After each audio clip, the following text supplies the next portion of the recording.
merci Laurence de cette présentation pour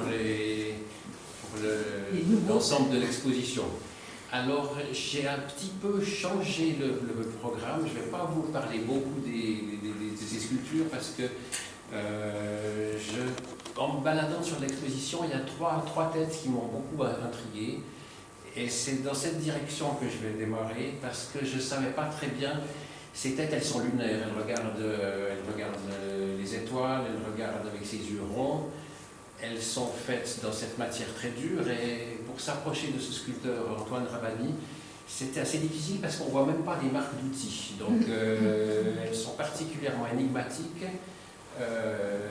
Cet homme qui ne sait ni lire ni écrire, il développe une deuxième vie. Au fond, il développe en hiver ou dans le soir, ou ça, mais il va chercher des choses très difficiles parce que cette lave d'Auvergne, c'est une pierre très très dure. C'est vraiment dans les pierres les plus dures, c'est plus dur qu'un granit. C'est très lourd. Une pièce comme ça, quand le bloc est entier, c'est déjà 40 kilos. Voilà, donc quand il est sur des pièces plus grosses, c'est des pièces de 60 kg, 70 kg.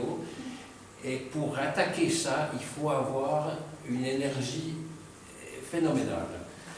On pense qu'il a fait ses pièces peut-être même plutôt vers la fin de sa vie. Il n'a pas de machine électrique, il n'a pas d'outils diamantés, donc il est juste avec une pique. Et au fond, ce qui m'a intéressé, c'est qu'il va développer une deuxième vie, puisqu'il est agriculteur. Mais au fond, il va développer une deuxième vie. Et dans ces productions, il y a trois têtes qui m'ont frappé parce qu'elles ont deux visages.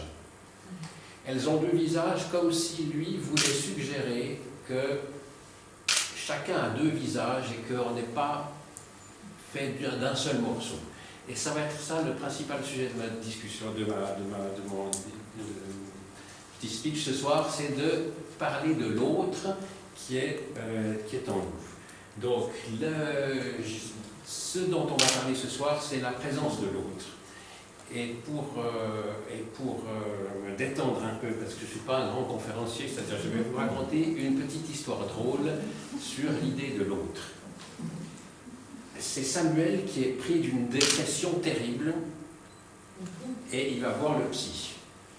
Et il va chez le psy et le psy lui demande mais Samuel, qu'est-ce qui se passe? Qu'est-ce que vous avez? Et puis Samuel dit c'est horrible, je parle tout seul. Là, le psy se dit bon, mais c'est pas si grave. Il va vers son client et lui dit mais Samuel, monsieur Samuel, tout le monde parle tout seul, c'est pas grave du tout. Et là, le pauvre Samuel s'effondre en larmes. Là, il est terrassé par la misère la plus noire. Et il me dit et il dit à son médecin mais si vous saviez ce que c'est triste, ce que c'est ennuyeux ce que je dis. Voilà. Alors le problème, c'est que quand on est tout seul, c'est pas facile. On a besoin de l'autre. On a besoin de l'autre pour avoir un miroir, pour avoir une image. Mais l'autre, il est aussi un peu inquiétant parce qu'il n'est pas comme on aimerait.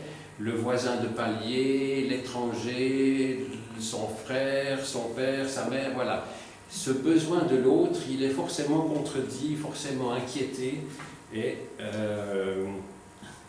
donc la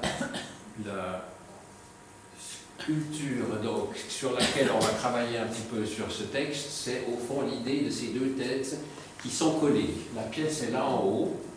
Il y en a deux autres avec des têtes collées, qui sont, il y en a une qui a un visage derrière, l'autre a un visage là. Mais celle-là m'a beaucoup évidemment attaché parce qu'on a deux têtes qui s'accrochent. Est-ce qu'elles s'aiment? Est-ce qu'elles ne s'aiment pas? En tout cas, ce qu'on sait, c'est qu'elles ne pourront pas se défaire.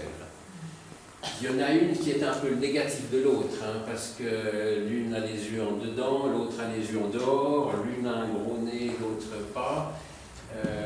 Elles se répondent. Il y a un effet donc de miroir. Et qu'est-ce qu'elles regardent, qu'est-ce qu'elles pensent, ces têtes? Alors, est-ce que c'est un autoportrait de Rabani, de sa double vie, puisqu'il plante des choux la journée, et puis voilà, est-ce qu'il a pensé au fond que la vie est faite de deux composantes? Alors, le frère, le voisin, je t'aime, je te hais, le frère, donc, il fascine, mais il attire aussi. Il est le miroir, celui qui révèle aussi nos faiblesses. Peut-être qu'on a peur de se regarder, ou on a envie de se regarder chez l'autre. Et c'est aussi celui qu'on redoute.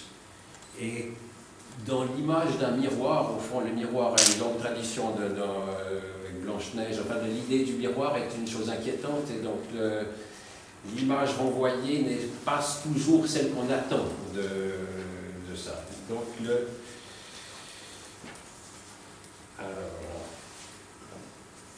le frère, c'est aussi celui qu'on attend, celui qu'on a peut-être perdu, celui qu'on espère retrouver.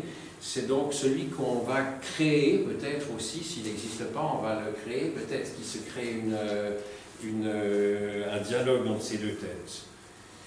Alors, dans le rapport, pour essayer de comprendre un peu le rapport qu'on a avec son symétrique ou avec son voisin, je suis revenu un peu aux mathématiques. J'espère que je ne vais pas vous traumatiser, mais on va faire un petit peu de géométrie pour voir comment les mathématiciens ont envisagé le rapport avec ce qui est à côté, avec ce qui nous renvoie, ou ce qui nous ressemble, ou ce qui nous fait écho.